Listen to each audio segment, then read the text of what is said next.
nas adalah rafu' asyai', yang artinya munculnya segala sesuatu yang tampak.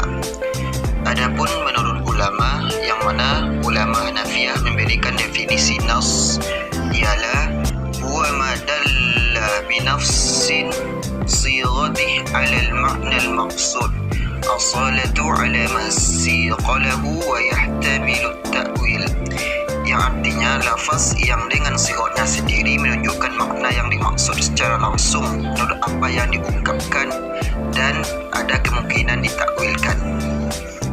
Nas yaitu apa yang ditunjukkan oleh sirotnya itu sendiri terhadap arti yang dimaksud dari pokok pembicaraan dengan mengandung takwil.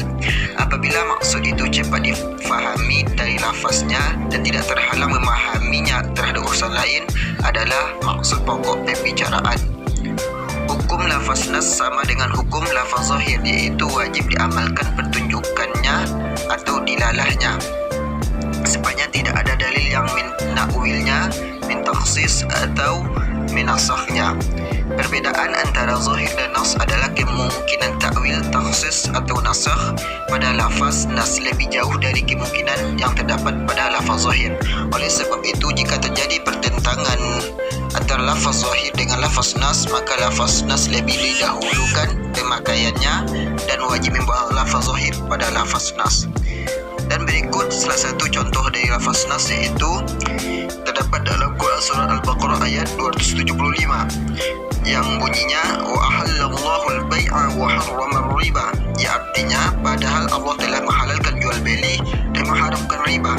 Secara nas, ayat tersebut bertujuan untuk menyatakan perbedaan nyata antara jual beli dengan riba sebagai sanggahan terhadap pendapat orang yang menganggapnya sama.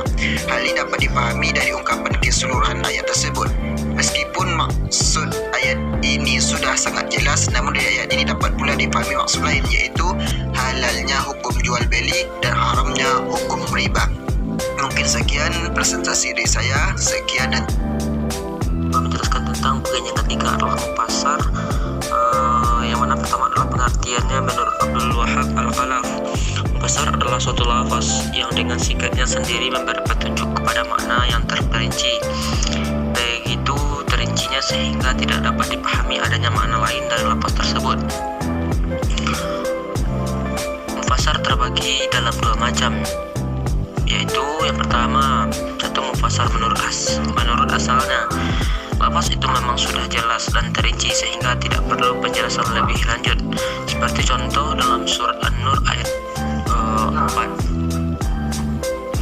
Dan orang-orang yang menuduh wanita-wanita yang baik yang berbuat zina dan mereka tidak mendatangkan 4 saksi, maka darahlah mereka yang menuduh dengan 80 kaldera.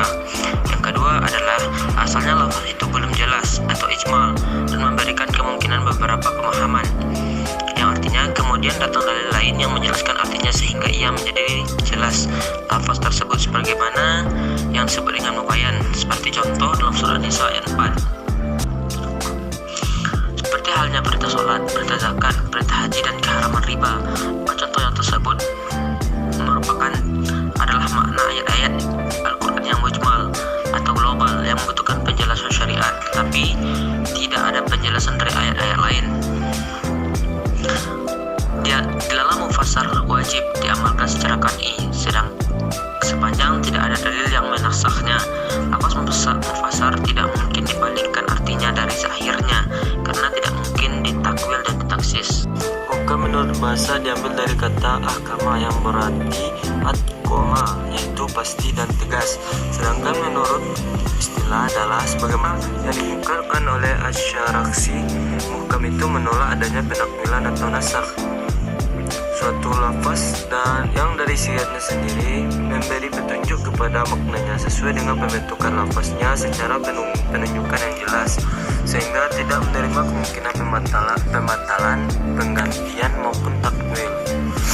Di sini lafaz muhkam terbagi atas dua macam. Yang pertama, mahkam lizati atau mahkam yang sendirinya bila tidak ada kemungkinan untuk pembatalan atau nasakh itu disebabkan oleh nas atau teks itu sendiri.